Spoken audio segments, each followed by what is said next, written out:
Hi guys! Welcome to Love Advice ni Elle. Atin ngayong pag-uusapan ay kung paano mo mapapa-fall in love ang special person mo in 5 minutes. Well, napansin ko lang, gusto mong pabilisin ang paraan kung paano mo mapapa-fall in love ang special person mo. Obviously, alam naman natin na walang instant na pagmamahal na magaganap. Maaari at pwede lang ay pabilisin nito ang inyong connection at attraction. So, let's start. Alamin natin kung paano mo ito magagawa. So guys, here's the simple approach and very effective. Number 1, be natural. Hindi yung pilit. Kasi, alam naman natin na mas maganda ka-bonding ang girl kapag komportable ito. Kasi alam naman natin ang mga girls kapag sobrang bet natin ang person, nalulas na tayo. So, kailangan maging light energy ka lang, maging simple, makipag-eye contact ka. Of course, huwag kang mag-effort, okay? Kailangan mo lang maging simple and relaxed para maging attractive ka sa special guy mo. And take note, mas gusto ng lalaki ang babaeng komportable. So, yun ang number 1. Be natural and simple. Hindi pilit. Number 2, make him feel good.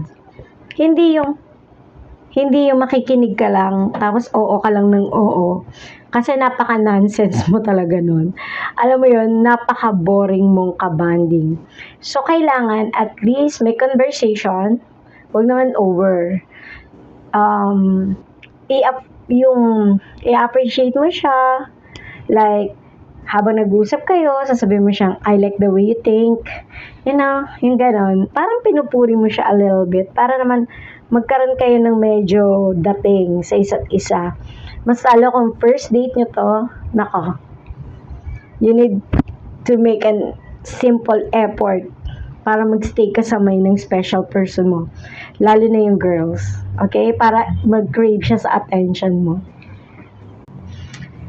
Yan ang number 2. Make him feel good.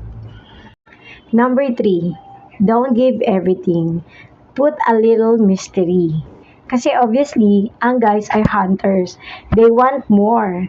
So, bigyan mo siya ng reason para ma-realize niya na I want to see her today. I need to know more about her. Kasi kung wala ka lang ibibigay at sinubo mo na to one time lang na pagkikita nyo, what the sense pa na magkikita kayo, alam niya na lahat tungkol sa'yo, di ba? Pero kung may konting mystery, at hindi ka available lagi, alam mo yun, na-challenge sila. Gustong-gusto nila yun. So, bigay mo sa man na to ang dapat niyang gawin para makuha ka niya. Okay? That's how you put an attraction to him para mag-crave pa siya more sa'yo. Number 4, be fun and light and laugh together.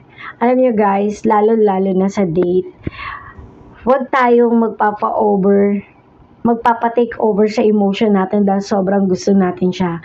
I-avoid natin ang drama. Kailangan parang mas maganda yung parang friend mo lang yung dinidate mo kasi mas may enjoy nyo yung moment together. Kasi mas pipiliin kanyang kasama everyday.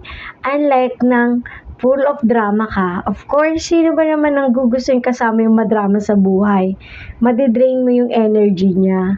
Hindi kanya mamimiss kasi iisipin ka pa lang niya, mabubuisit na siya sa'yo. Maiinis na siya kasi ang drama-drama mo sa buhay. Lalo-lalo na ang boys. Kung nanonood ka nito, i-avoid mo ang drama kasi hate ng girls ang mga lalaking madrama. Okay? So, yon. Be fun and light at laugh together kayo and avoid drama, okay? So, yun ang number 4. Okay, number 5, build emotional connection. Dito kasi papasok ang maaari siyang ma-fall in love sa'yo. Huwag ka naman mag-oversharing, di ba? Kasi ang kailangan dito, pag nag-build ka ng emotional connection is, sharing your story. Pero wag naman agad-agad na yung talambuhay mo, ikukwento mo na. Magtitira ka pa rin. Kasi baka ma-over ka naman sa story mo.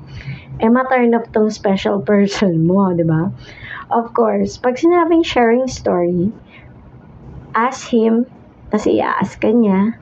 Alam mo yung ganon, yung ask mo siya about his life, about his plan, about his dream.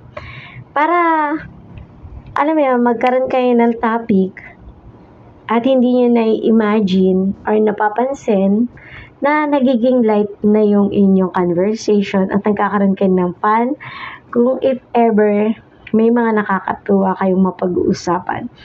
Kailangan ang lagi nyong gagawin is you can talk everything under the sun para naman mas mag-work at maging okay at pumasok ang attraction and connection sa inyong dalawa.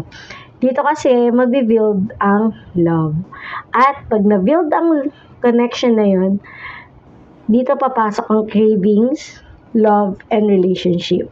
So yun, very important truth kasi din is, hindi mo kayang pilitin ng isang taong mahalin ka. Okay? Hindi to pinipilit.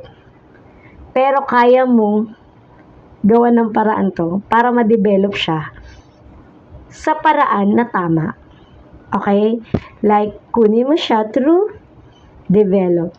Banding, talk every day, like that. Siyempre, mas matindi sa love at first sight ang develop. So, enjoy your love life, guys. At follow the rules kung gusto mo siyang mag-crave sa'yo. So, thank you for watching and I hope you like the video. Please follow and subscribe and follow my YouTube channel. Love advice na yan.